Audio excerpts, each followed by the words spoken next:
안녕하세요. 오늘은 계시록 1장 4절에서 6절의 말씀을 토대로 그 두 번째 시간 삼위 하나님의 문안에 관한 말씀입니다. 오늘날 어떤 교회가 살아있는 교회입니까? 가만히 놔두면 위태로워서 쓰러질 것 같으니까 성령을 보내셔서 붙드시는 교회, 그 교회가 살아있는 교회인 줄 믿습니다. 하나님은 숫자를 보시지 않아요.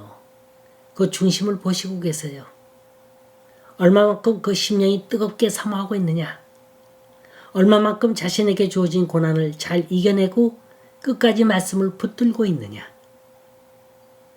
교회 건물이 그들을 구원하는 게 아니에요. 교인의 숫자가 그들을 구원하는 것도 아닙니다. 재정이 넉넉하고 프로그램이 다양하다고 해서 그 심령들이 구원받는 게 아닙니다. 오히려 편안한 곳에 있는 심령들은 잠자고 있어요. 세상 잠을 자고 있습니다. 다시 말해 사탄의 공격을 받지 않고 있다는 얘기입니다.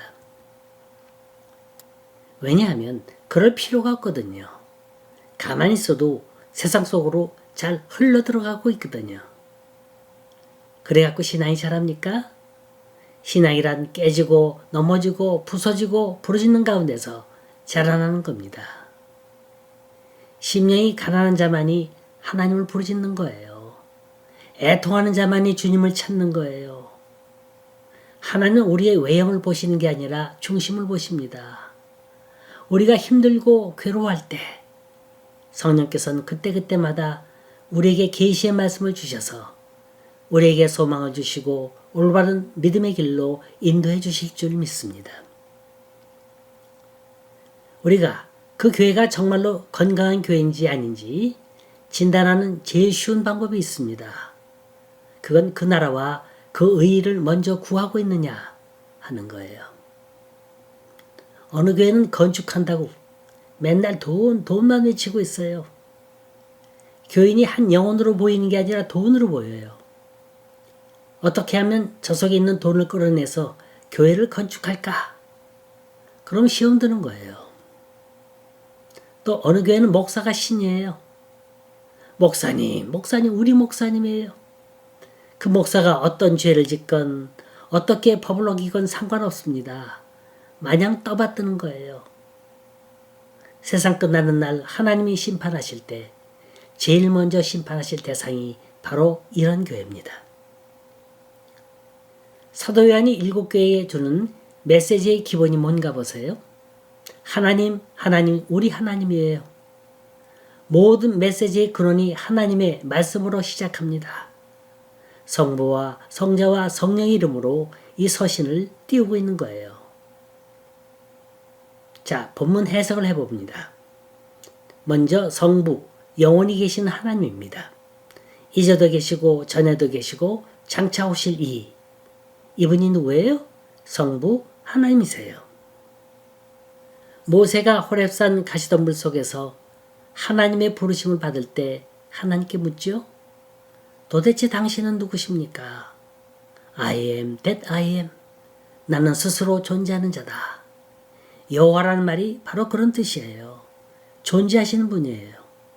과거에도 계셨고 지금도 계시며 영원히 존재하시는 하나님, 계속 존재하시는 하나님, 이분이 성부 하나님이십니다. 사도 요한이 당시 교인들에게 성부 하나님의 이름을 강조하며 자각시킬 이유가 있었어요. 그 로마 황제가 자신이 신이라고 하면서 핍박을 가했기 때문입니다. 그것도 단순한 핍박이 아니에요. 너희들 로마 황제를 신으로 섬기지 않으면 안 된다. 이렇게 다 이런 식이 아닙니다. 안 하면 죽이는 거예요. 생명과 연관이 있는 거예요. 그래서 내가 살기 위해선 비굴해지지 않을 수가 없는 거죠. 이 세상의 모든 권력을 주고 자신의 생사여탈권을 주고 마음 놓고 그 힘을 휘두르는 그런 자에게 무슨 힘으로 대항할 수 있겠습니까? 그때 주시는 메시지가 하나님은 지금도 살아계신다는 겁니다. 이제도 계시고는 하나님이 지금 일어나고 있는 모든 걸 지켜보고 계신다는 거예요. 또 보고만 계시는 게 아닙니다. 지금 그 저울에 올려서 그 죄의 중량을 달아보고 계세요. 너 어느 길을 택할래? 권력의 힘에 아부하며 살래? 돈의 위력에 타협할래? 아니면 네 욕심대로 살래? 그렇지 않으면 십자가의 길, 고난의 길을 택할래? 아무도 안 보는 것 같지만, 양심의 소리가 나 혼자만의 소리로 들리는 것 같지만, 하나님은 하나부터 열까지 다 지켜보고 계신다는 겁니다. 그러니 손으로 해를 가르는 일 하지 말라는 겁니다.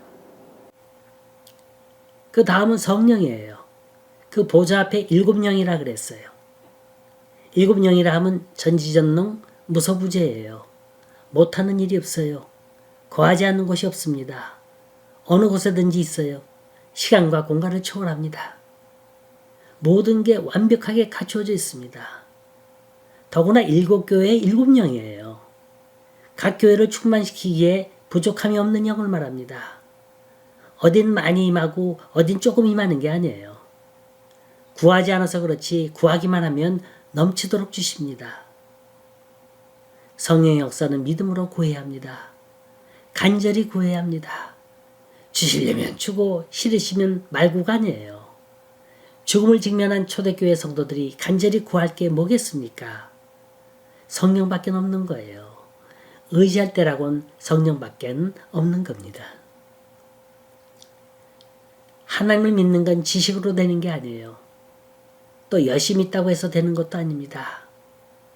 믿음이 올바로 자라고 건강한 믿음이 되기 위해선 성령으로 거듭나야 합니다. 성경 공부, 제자 훈련 다 좋아요. 그러나 이것 갖고는 부족합니다. 성령의 뜨거운 역사가 일어나야 믿음의 생기가 도는 거예요. 그래야 내 영혼도 살고 내 가족도 살고 내 교회도 살고 내가 속한 공동체도 사는 줄 믿으시기 바랍니다.